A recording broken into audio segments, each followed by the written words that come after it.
قل اطیعوا اللہ والرسول، اللہ کے حکم کو پورا کرو، حضور صلی اللہ علیہ وسلم کے طریقے فرمان سنت کو پورا کرو۔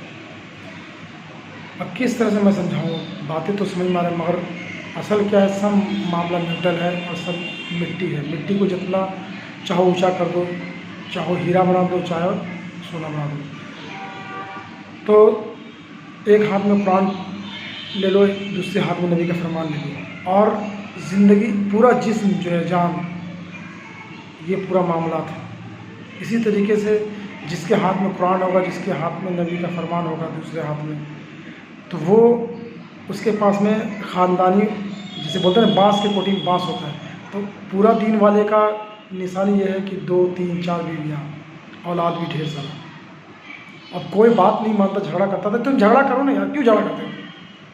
کسی کے پیسے لے کر تھوڑی کر رہا ہوں، کسی کا دباؤ میں تھوڑی کر رہا ہوں، یہ اللہ کے دباؤ میں کر رہا ہوں، اللہ کے حکم ہے، وہی کسی کا کہنا نہیں مانتا ہے۔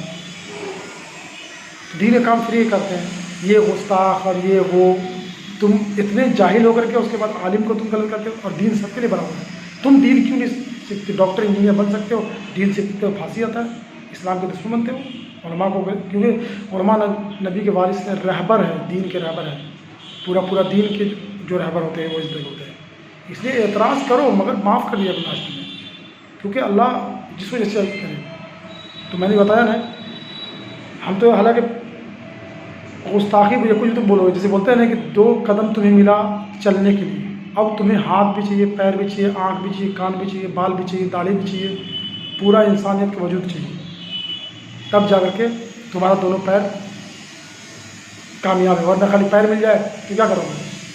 اسی سے قرآن نبی کا فرمان ملا، تمہیں 2 ہاتھ مل گیا، اب جو ہے کماؤ، ہر ایک چیز کرو، اور ہر چیز نبی کی سیرت میں، ہر چیز نبی کی سیرت میں۔ وما آتاکم الرسول فخذوہ وما نہاکم، جو چیز حضور صلی اللہ علیہ وسلم کی وہ چیز لے لو، جو چیز سے منع کی وہ چیز مان رہا۔ اب کسی کو ماننا ہے مانو، ہم تو بس ایسی ریکارڈنگ تمہیں دیکھنا دیکھو، نہیں دیکھو، ہم تو معاملات پہ یہ ہے کہ ہمیں سمجھ میں آیا ہم کر رہے ہیں، مسجد اذان دے رہا ہوں، سمجھ میں آیا تو میں اذان دے رہا ہوں، ایسے تھوڑی اذان دے رہا ہوں۔ اسی طریقے سے جو پورا دین والے ہیں، جو جن کو جتنا سمجھ میں آ رہا کر رہے ہیں، مگر ہم تو دیکھیں کہ علماء بھی جو ہے نا، ایک بیوی والے دوسرا بیوی والے کو غلط بولتے ہیں، تیسرا بیوی والے کو غلط بولتے ہیں۔ تو آؤ ہمارے پاس میں سمجھنا ہے تو سننا پڑے گا۔ جب قطرہ پانی گرتے گرتے گرتے گرتے وہ سمندر بن جاتا ہے، اسی طریقے سے دین سمندر ہے، اور سمندر کے لیے جب پورا زندگی بھی کھپا دو گے تو سمجھ میں نہیں آئے گا۔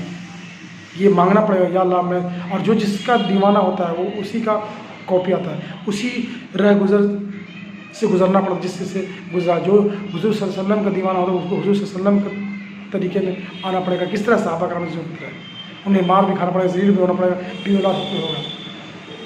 جو جس کا محبت دلیل مانگتی ہے، محبت ثبوت سے جاتا ہے، کس کو کتنا کس سے محبت ہے، جس کو جتنا محبت آتا ہے، چاہے تو علم سیکھ لے یا پھر عاشق بن جا، عاشق بن جائے گا تو سارا علم بھی آ جائے گا۔ جس سے بولتے ہیں عاشق بڑا ہوتا ہے، بولتا ہے ہم سے کئی لوگ پوچھتے ہیں کہ مفتی بڑا، حافظ بڑا، عالم کون بڑا؟ میں بولا سب سے بڑا عاشق ہوگا۔ صحابہ کرام جو عاشق تھے، ولی عاشق تھے، تو عاشق جو ہے نا ایک سنت کے لیے جان دیتا ہے، اور عاشق ہو اور 2 بیویاں نہ ہو، یہ بھی ہم بول دیتے ہیں۔ کیوں؟ تم بیوی سے محبت کرتے ہو، کہتے ہیں نبی سے محبت، ایک دم صاف دکھے کہ دیکھو نبی سے ہم محبت کرتے ہیں، میرے پاس میں ہر چیز کوانٹٹی زیادہ ہے، نبی ایک ہی ہے، دوسرا کوانٹٹی نہیں ہے، اللہ ایک ہی ہے۔ اللہ سے محبت کرو، رسول اللہ سے محبت کرو، بات ایک ہی ہے۔ جس نے حضور صلی اللہ علیہ وسلم سے محبت کی، جس نے حضور صلی اللہ علیہ وسلم کی اطاعت کی، اللہ کی اطاعت ہو گئی۔ وآخر دعوانا الحمد للہ رب العالمین۔